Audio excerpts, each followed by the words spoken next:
What's going on, everybody? Welcome to the Vikings Now by Chat Sports. I'm your host, Patrick Siepman, and coming up on today's show, we got a mailbag for you guys where it's just me, it's you, talking about the Minnesota Vikings. It's my favorite show here. I do every single week on the channel, and you guys always bring it with some questions. And the guy that brought it during our live show was D. Warren, sending in a $100 super chat. Shout out to D. Warren. Really does go a long way. Also, I will say, if you guys do want to support the show in other ways, you can super thanks on videos. It's just a dollar icon down there. If you ever want to support the show, please feel free. We'll give you guys a shout out on the show. But yeah, D. Warren saying, I honestly think Ramsey would love this system and team. And maybe I'm sick in the head, but I think he has all pro potential still for at least 3 years, worthy of a future 3rd or 4th round pick, in my opinion. Samuel is more slot-ish. I think Ramsey can do it all. Now, twofold here. I think 100% you're right. Ramsey would be a much better fit because I do think Ramsey offers a lot more versatility at this point in his career. You can put him in a makeshift safety role. You can put him in the slot outside. He can even play some makeshift linebacker for you if you want. And with Asante Samuel, like, he does thrive in the slot. And with Byron Murphy, like Flores, I mean, he said it all the time. Like, that's where he feels most comfortable deploying Murphy. So I obviously think the Vikes would prefer Ramsey, but the kicker is, 1, his contract. 2, you're going to have to give up some draft capital for him. But also the Vikings are in a spot you should be taking risk. You know, and maybe this is something they wait till the deadline, or maybe they wait for him to get cut potentially, even though I don't think that's going to happen.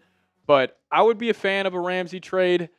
I just don't know if the Vikings would. I wonder if they would rather go like the budget route and go get a Asante Samuel, like a Jack Jones, one of these guys. But hey, Alec Lewis said watch out for the Vikes to make a move at corner, so we'll have to wait and see. Roger Bong, what's going on, man? What is our record this year, and how far do you think we go? Preseason edition. Not to put you on the spot, LOL. Roger, you can put me on the spot any single time you want, my friend. Record prediction. I've been floating between 11-6 and 12-5. I'll go the cautious route here. I'll go 11-6. And also, you know what I can't wait for? If the Vikings go 11-6 with JJ with a way harder schedule than they did last year, I promise you there will be takes out there saying the Vikings made a mistake getting rid of Sam Darnold. Just letting you guys know, if the Vikings don't win 14 or 13 games, people will say they made a mistake letting him walk out the door. But I think they're going to go 11-6, and then this is the year Kevin O'Connell and Kwesi Adofo-Mensah, they break through and they go and get that playoff win. It's going to happen. Now, if we're talking NFC Championship, if we're talking Super Bowl, it comes down to number 9. If number 9's balling, that's fully on the table. This team's good enough. This coaching staff is good enough. If you get that production out of the quarterback, it very well could be the case. Hopefully he's just a juiced-up Brock Purdy, and we have a little, San Francisco 49ers-esque Super Bowl run. But, Roger, I got 11-6, and give me a playoff win for the Vikes. Corey Miller saying, would you rather have a healthy Asante Samuel Jr. or Jack Jones if you had to choose? Give me a healthy Asante Samuel. Like, he is still a very, very productive player if he is healthy. But the thing is, he's not. Like, there's a reason he's not signed right now. He's got a shoulder neck injury going on. But if he is, like, let's just say the medical's clear and it's like, hey, he's ready to go. He looks like his old self. You bring him in for a workout. Like, 110%, I'm taking Asante over Jack Jones. But, Corey, I appreciate you, Brody. Tomas coming in saying, #Vikings. Do you think Jordan Mason will become RB1 by the end of the regular season? I really do. And this is no slight on Aaron Jones. This is more of my love for Jordan Mason. I am a massive fan of his. I think he's a top 10 running back in the NFL. You look at all the advanced numbers. You just even go look at the eye test. This dude's a freak. He's a bowling ball. I think he is going to have a massive year. Honestly, if Jordan Mason was just a lone RB1 for this team, I could see him having a 1,300-yard season. I think he is that special. Plus, you combine that up with the offensive line. And also Jordan Mason just being that more, physical running back later on in the year. Like, let's just say you got to go travel. Vikes are going to Seattle. Let's just say it's a snowy, rainy game. You want to lean on that run game. I think that would favor a guy like Jordan Mason over Aaron Jones. Let's just say playoffs roll around and you got to go to Lambeau. You got to go to Philadelphia. You got to go to Washington potentially. Outdoors, cold football. I think that favors the archetype that Jordan Mason is at the running back spot over Aaron Jones. But I'm a massive Jordan Mason fan. But Yeah, I think he definitely will be. The Miracle Maker, Case Keenum, coming in saying, what is your favorite memory as a Vikings fan? Well, that's definitely up there. I will say that. Yeah, Minneapolis Miracle's up there. Let me try to think of like an obscure memory I have for the Vikes. I don't know why.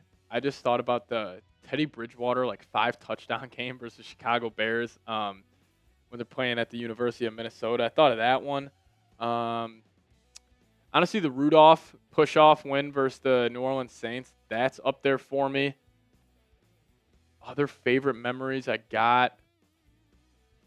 Oh, that Adrian Peterson game, Week 17 versus Green Bay Packers, win and you're in the playoffs, and Peterson was 8 yards off the all-time record for most yards in a season. That's up there as well. And also, you guys let me know, what is your favorite memory as a Vikings fan, as I continue to think about this? I don't know. We got 2 playoff wins since 2009, so there's not a whole lot. A regular season game that I love. The Xavier Rhodes OBJ Monday Night Football, that's a favorite memory of mine. But yeah, you guys let me know. What is your favorite memory as a Vikings fan?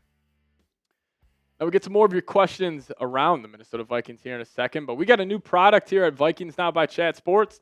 That is Factor Form. Now, if you guys want to start your day right with daily greens by Factor Form, head over to factor75.com/VikingsChat to get 40% off plus free shipping on your first order. Now, I've tried other green supplements in the past, and I swore I was never going to try them again until I found Factor Form's daily greens. Now, most of us dread drinking greens, but Factor Form has completely changed the game, and it has changed my life. You'll actually crave your greens. As a sister brand to Factor Meals, Factor Form was designed to work hand in hand with your meals, making better nutrition effortless. Daily Greens is a greens powder by Factor Form you look forward to drinking. Just 1 scoop delivers 100% of your daily nutrients, filling nutrient gaps, supporting whole body health, and helping you feel your best. With a refreshing, citrusy, clean, and smooth taste that's actually enjoyable to drink, mix a single serve pack in water and you're good to go. Daily Greens by Factor Form is made from real vegetables, packed with a whole serving of kale and spinach without tasting like it. In a blind taste test, Daily Greens ranked #1 in taste, texture, and aroma, beating out the biggest names in the industry. So start your day right with Daily Greens by Factor Form at factor75.com/VikingsChat to get 40% off plus free shipping on your first order. That's factor75.com/VikingsChat for 40% off plus free shipping. Click that link, factor75.com/VikingsChat. Tang Yang, holy cow. Love this question, Tang Yang. Cut, extend, trade. Justin Jefferson, Randy Moss, and Chris Carter.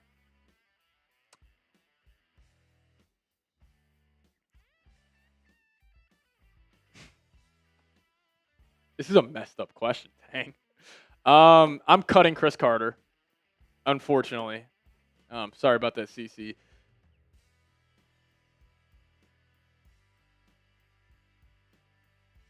Oh, man.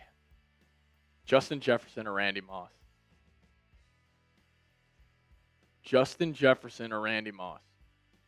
Who would you guys choose? First off, help me answer this question. Give me an 18 or 84 down below. I'm going Jefferson. I think Jefferson's going to be an all-time great. I'm a younger Vikings fan. I'm sure when you guys watched Moss in his prime, he was just a different breed. But I'm going to go, you extend Jefferson, you trade Randy Moss for 5 first-round picks, and Chris Carter, I'm going to have to cut you, unfortunately. But Tang Yang, what a fantastic question. The Lost Sound.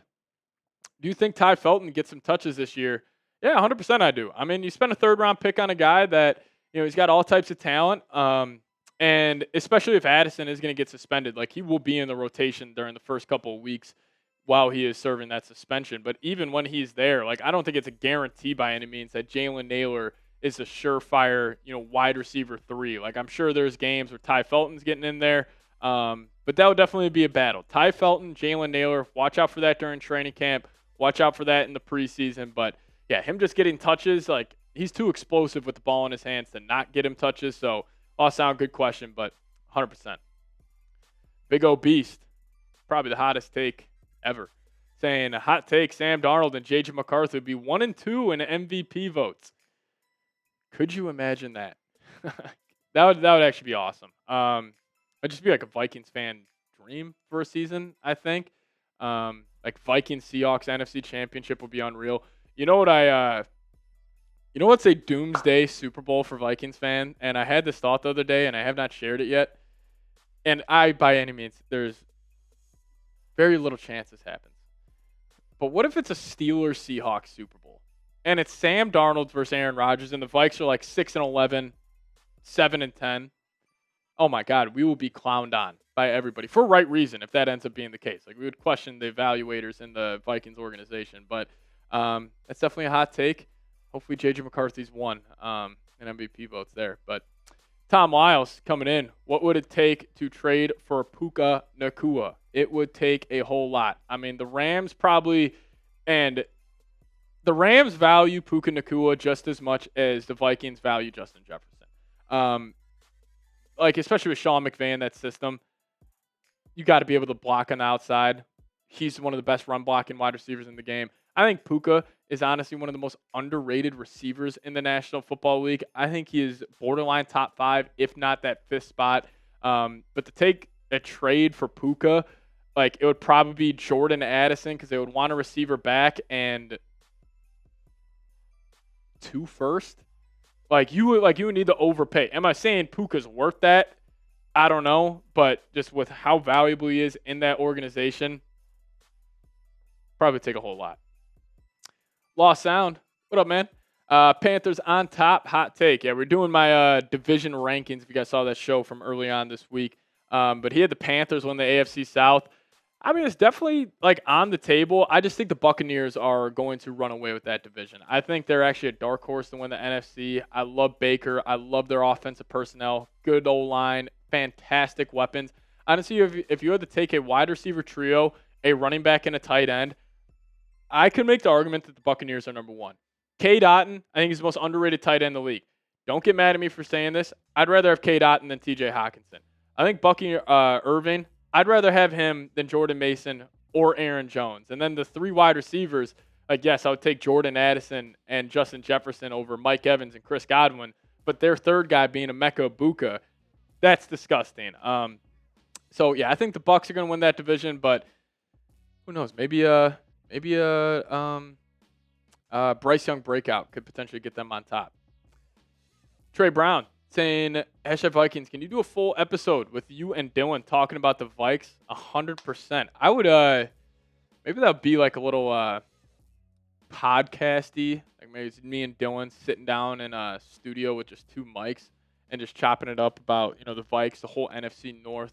Maybe we'll do, I do want to do this show eventually, like predicting, like kind of what we were doing earlier, like predicting like every division winner, like predicting every single award, and then like predicting how the playoffs are going to go. I think that'll be fun because then it's like we got it on video. Like then we can kind of see how it does throughout the whole year. But yeah, if you guys are down for that, 110%, that will be on the table. But shout out to you, Trey Brown. Appreciate you, Brody.